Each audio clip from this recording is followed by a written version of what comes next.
هو مفتي السنة بالعراق. هذا اسمه رافع الرفاعي، اسمه رافع الرفاعي. إذا تحبون تطلعون على هذا الشخص تكتبون باليوتيوب اسمه فقط وراح تعرفون يعني ملفه الكامل. هذا هو مفتي السنة بالعراق. شلون كما يقال السيستاني مفتي بالعراق، هذا أيضا مفتي السنة.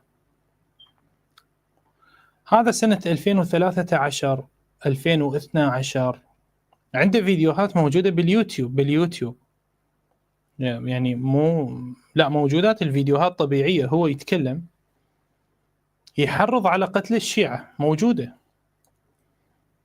ويقول يعني أنا أدعو إخواننا المقاومين الدولة الإسلامية ما أعرف شنو السنة ينهضون يقتلون هؤلاء المجوس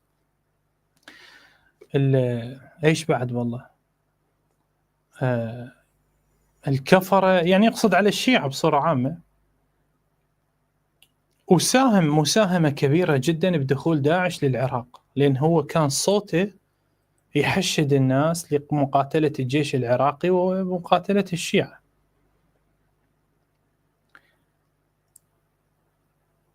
هذا الشخص من دخل داعش للعراق طلعت عليه قضايا قانونية بإرهاب قتل وتعذيب الشيعة. شرد ما أعرف وين راح لأي دولة، أنا ما أدري. هرب من سنة 2012 أو 13 من العراق، مطلوب دوليا على أنه محرض على القتل. شوفوا فيديوهاته كيف يحرض على القتل. وإذا قبل 3 أيام قبل 4 أيام يسمح له الشيرازي يسمح له السيستاني والصدر وخامنئي، لأن هم ثول الثلاثة الحاكمين بالعراق. هؤلاء الثلاثة هم الحاكمين بالعراق، كل واحد ماخذ جزء، سيستانية وصدرية وخامنائية.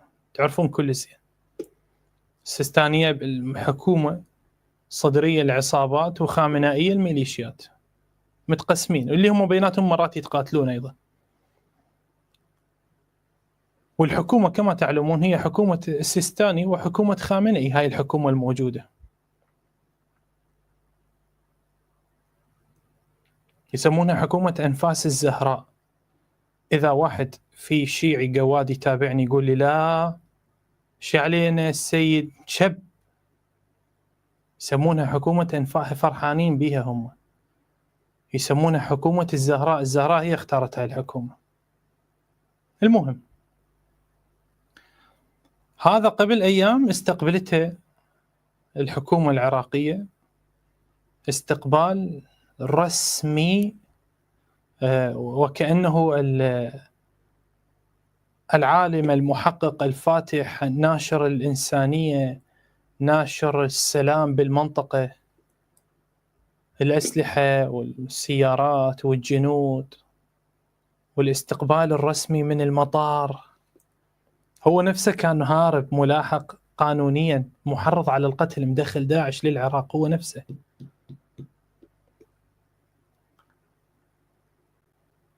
اكو شيء عجيب، في شيء عجيب أريد أبين لكم الخسة الموجودة عند أتباع المراجع، أتباع خامنئي، هؤلاء أبناء الحرام.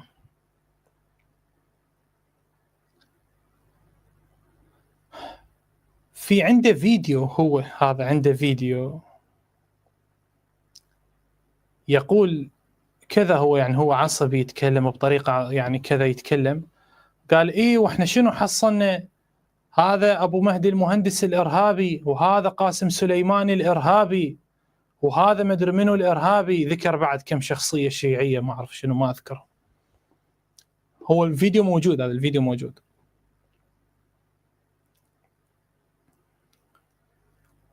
هذا الفيديو إنه يصف هؤلاء السيستاني يسميهم قادة النصر، هؤلاء يصفهم بالإرهابيين. موجود الفيديو مالته باليوتيوب.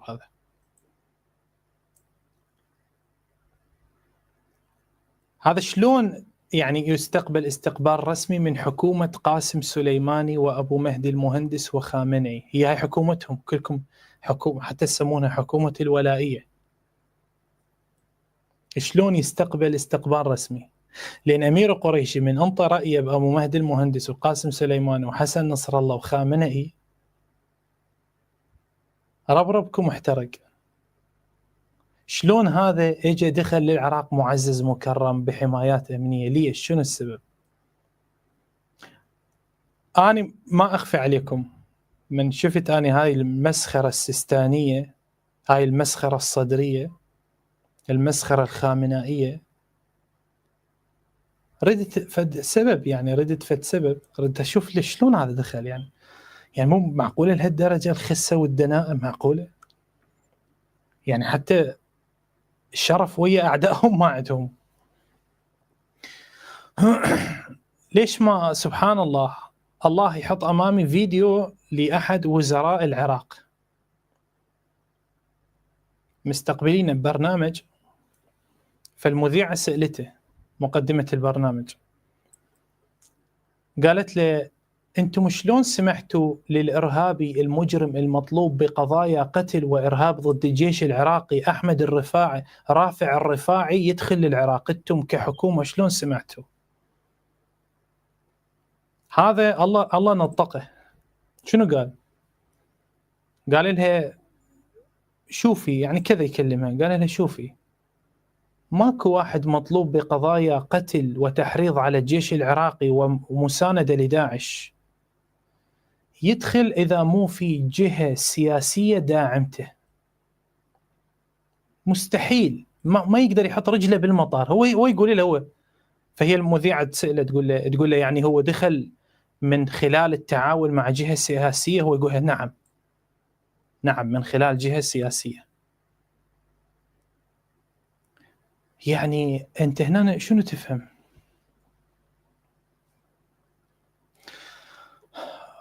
مرات واحد يمر في مرحلة أنه هو يعني شبه مثلا يحزن أو يرى أن البلد كيف يتشتت بهذه الطريقة، ومثلي يهجر ومثل هؤلاء ينعم، بس بنفس الوقت تحمد الله وتشكره حمد عظيم لا متناهي أصلا، والله العظيم لا متناهي، أنه أنت ما عندك انتماء لأي جهة سياسية، ما عندك تحزب لأي جهة، لذلك الأعداء كثر ضدك. كيس زبالة أجل الله الزمن، كيس زبالة، سنة وشيعة ومدري منين، كيس زبالة. أنت ما عندك تحزب. يعني اليوم أنا لو عندي تحزب مع جهة سياسية، هاي الجهة تبلغ الجهات الأخرى يسكتون بعد ما يتكلمون، تدرون؟ والدليل اللي صار ويا رافع الرفاعي. يعني أنا اليوم لو أطلع أقول السيستاني ليس حرامي والخمس واجب، فورا تجيهم أوامر هؤلاء كلابهم الموجودين بالمواقع، بعد لا تكتب على أمير قريشي غلو مغالي ملعون، لا تكتب. ترى معركتهم ليست دينية، تعرفون، عركتهم تشخيصية، لأن أنا أتكلم على هاي الشخصيات ولا كثر ناس موجودة. هاي رادود يقول علي خالق الكون وهم يحبونه. تعرفون هذا باسم. هذا قواويدهم يصعدون على المنبر ويلطمون علي قواده، ما يقول له هذا النص القواده اغاتي. هاي هم القواويد هؤلاء، هاي قواويد، قواويد خامنئي، قواويد السيستاني، قواويد محمد الصدر، هذول هذا صويحبهم، هذا الرادود يصعد يقول علي خالق الكون، هم يضحكون. فاين أمير يقول خالق الكون، غلو لعنة الله عليك، لعنك الرضا والباقر والصادق، وقال أن الغلاة شر من الكلاب والفحشاء والمنكر. شنو؟ لا يا نغل، يا ابن النغل، يا ابن المرجع النغل على هالدقة، لك تغقواويد. يعني هذا الرادود لين منطيكم ولاء صاير ذيل لمراجعكم ويمدح بفلان ويمدح بفلان، فعادي يقدر يخرط بأي كلام، اسفاين.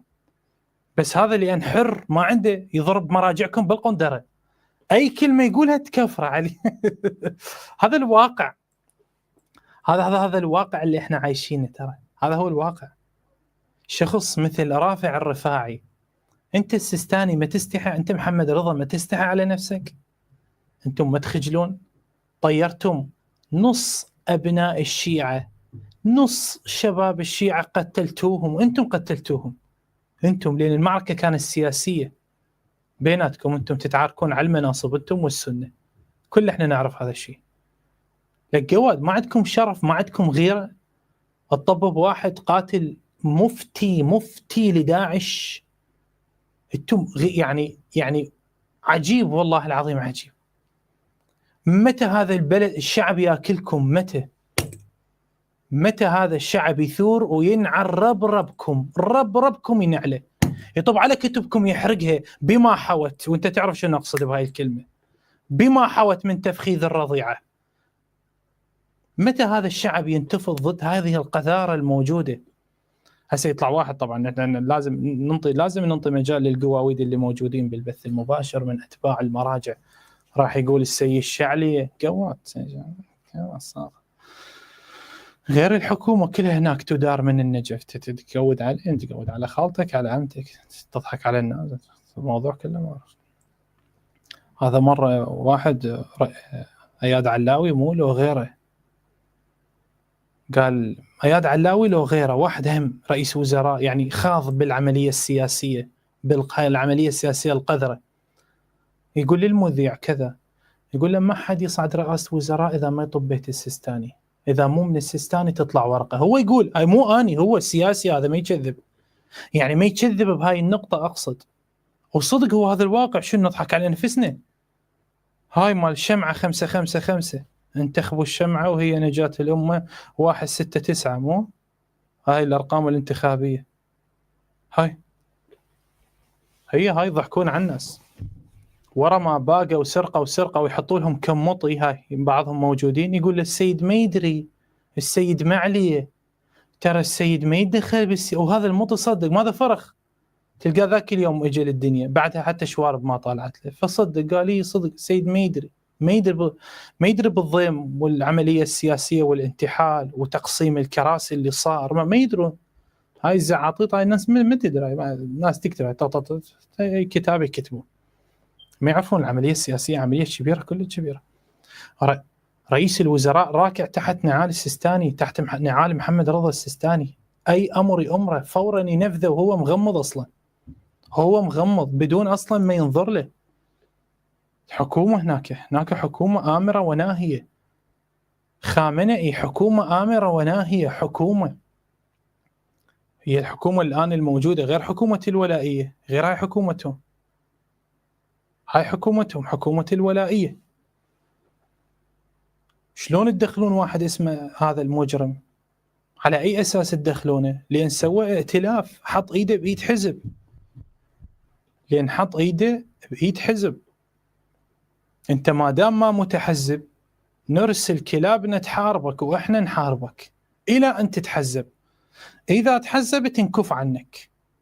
هذا الآن رافع الرفاعي هذا مجرم. اكو شيء مضحك ما ادري، خليني اقول لكم عليه. انا رحت في موقع اكس، في موقع تويتر، قلت المفروض بصراحة، قلت المفروض الآن صايرة ضجة بالعراق، والله قلت الآن المفروض صايرة ضجة بالعراق، ضجة كبيرة، والمفروض هذا الموضوع يسقط الدولة، خلص الدولة تسقط، كلها تسقط. ليش؟ لأن هذا حكم الولائية، هذا حكم جماعة السيستاني، هذا حكم حسن نصر الله الخايس. هم الولائية منه غير جماعة خامنئي؟ مو أبو مهدي المهندس هذا والسليماني والسوداني وقيس الخزعلي ومقتدى، ذولا منه خامنائية، وحسن نصر الله خامنئي، والحكومة الآن الموجودة خامنائية. فأنا ايش فكرت؟ قلت المفروض خلاص بعد ذولا ما لهم وجه، لأن هذول شلون دخلوا هذا الإنسان للعراق؟ دخلوا معزز مكرم، شلون؟ أخذ الكارثة، جراوي المراجع، مخانيث المراجع، شلاب المراجع يتعاركون بيناتهم بالمواقع، واحد يرمي التهمة على الثاني، والله العظيم وانا انظر واقول لا يا ولد الزنا، لا يا ولد لك، اي والله فشر غلط، فشر اي والله ما اي والله يا ولد الساقطات، اي والله دبتك بالشارع، اي والله لطمت وجابتك جواز ساقط. صدري هو مشارك بالعمليه السياسيه، يقول للخامنئي هذا بسببكم، انتم دخلتوا رافع العيساوي. والله العظيم تحت وراها شويه واحد ناشر منشور يمثل الولائيه ان دخول رافع الرفاعي خيانه ويتحملها التيار الصدري. نعل على شرفك يا قواد وشرف رب الصدر نعم. ولك ما اعرف شلون افشر، ولك ما اعرف شلون اقسم لكم، ما ادري يعني هالقد ما سبيت ربكم تعبت. يقولون الشيخ امير يسب الذات الالهيه، نلعن ابوك لا ابو ربك لا ابو ذات ربك لا ابو ذات الهك بعد، لا ابو ذات شرفكم يا قواويد. الشعب صار ملحد ومو عارف حتى ملحد وين يروح. نغوله بيناتهم ولد الزنا، بيناتهم يتعاركون. طبعا راح تقول لي منو ولد الزنا؟ صدريه، سيستانيه، خامنائيه، ذول الثلاثه يتعاركون على رافع الرفاعي. هذا النغل يقول لي هذا النغل انت جبته، والله العظيم بعيونه باش. طبعا مو اتكلم على تعليقات انا التعليقات ما عندي وقت اتابعها، لا اتكلم على شخصيات تمثل الاطار الخامنائي، تمثل الصدريه، وشخصيات تمثل السيستاني. والله العظيم بيناتهم واحد يرمي الخيسه على الثاني، وهي الحكومه حكومتهم ذول ثلاثتهم الحكومه مقسمه عليهم. بس شنو اللي صار؟ اللي صار هو داخل بعمليه سياسيه غطي لي واغطي لك، غطي لي واغطي لك. منو اللي يتعارك كلابهم، ذول كلابهم هم يتعاركون بيناتهم، هاي قواويدهم ذول اللي يدفعوا لهم رواتب. واحد يرمي التهمه على الثاني، هذا القواد يقول له انت دخلته انت لعنه الله عليكم، الله لا يوفق محمد الصدر يلعن ابوك حتى محمد الصدر. ذاك القواد يقول له لا انت دخلت السيستاني يلعنكم، لعنه السيستاني والخوئي عليكما، لان على ابوكم لا ابو شرفكم. وذاك من هناك يجاوب يقول له لا انتم دخلتوه، والامام حسن نصر الله يلعنكم. غير انتم جماعته، غير انتم هاي الحكومه، غير انتم هاي الحكومه الولائيه، غير هذا مطلوب محرض على القتل، مو محرض مشارك مع داعش. غير هاي حكومتكم يسمونها حكومه الزهراء، مدري العباس مدري العسيين، غير هاي حكومتكم، غير هاي الحكومه المباركه بالمرجعيه الله العظيم، غير هاي حكومه السيستاني، غير هي الحكومه الجعفريه شلون اسم قذر، غير هاي الحكومه الجعفريه، غير هاي حكومتكم الخايسه، غير انتم تقولون حكومه جعفريه وننتخب حتى، غير هاي يا قوادتكم شنو قواوي انتم بيناتكم تتعاركون امامنا، غير غوله انتم يعني حتى تحسسونا انه الوضع مو وين يعني الوضع. خالتكم الحاكمه منو؟ ومن اذا انتم تتعاركون منو دخل فلان؟ منو دخله؟ لا صدق والله صدق، ذولا اي والله شيعة بني العباس، شيعة بني العباس ذولا، هاي شيعة بني العباس الموجودة بالعراق، بيناتهم يتعاركون، واحد يرمي التهمة على الثاني، واحد والله بالقنوات صايرة بالنعل، يجيبون قرد خامنائي وقرد صدري وقرد من جماعة السيستاني، ذول القرود الثلاثة اللي يقودون العراق، يعني قرد يعني محلل سياسي، وواحد يرجع الثاني بالنعال. هذا يقول له انتم طببتوا رافع الرفاعي للعراق، ذاك يقول له لا سياسينك طببوا رافع الرفاعي للعراق، ذاك يجابوا منك يقول له لا انتم اخذتم رشوه ودخلتم رافع الرفاعي للعراق. لن على ابوكم لا ابو شرفكم لا ابو ربكم يا قواويد، لا ابو لطمكم لا ابو صلاتكم، لن على ابوكم لا ابو دينكم، لا ابو المراجع القواويد الدعمتكم، لا ابو الشريف الصاعدكم. شنو القواده هاي؟ ولك شباب الشيعة راحت، ولك راحت الشباب، راحت شباب البصرة والعمارة والناصرية وكربلاء والنجف وبغداد ومحافظات الجنوب والوسط، راحوا تكتلوا كلها بالشمال، تكتلت بتكريت وبالانبار، من وراء هذا القذر، من وراء هذا القذر، هذا اسمه شوفوه اخواني حتى تعرفون انا ليش شويه متاذي. اكتبوا عود بعدين منه يلا خلص البث، اكتبوا اسمه رافع الرفاعي وشوفوه فيديوهات بس كل العباره هيك يصرح هي على قتل الجنود والجيش العراقي، هو يقول وهذا جيش رافضي مجوسي، يتبع حسن نصر الله ويتبع قاسم سليماني المجوسي، هو يقول هيك طق طق طق بطق طق بطق، دخل للعراق عادي معزز مكرم، والله العظيم موكب كان يمشي خلفه، موكب مستقبلين موكب، قواويد تقول مستقبلين امير القريشي، مستقبلين موكب، انا مهجروني ويلاحقوني ويهددوني وعرك مقاتل، لين ما منطيهم، ما ناكح واحد منهم حتى على ابوكم لا حتى ربكم قواويد، ساقطين مخانيث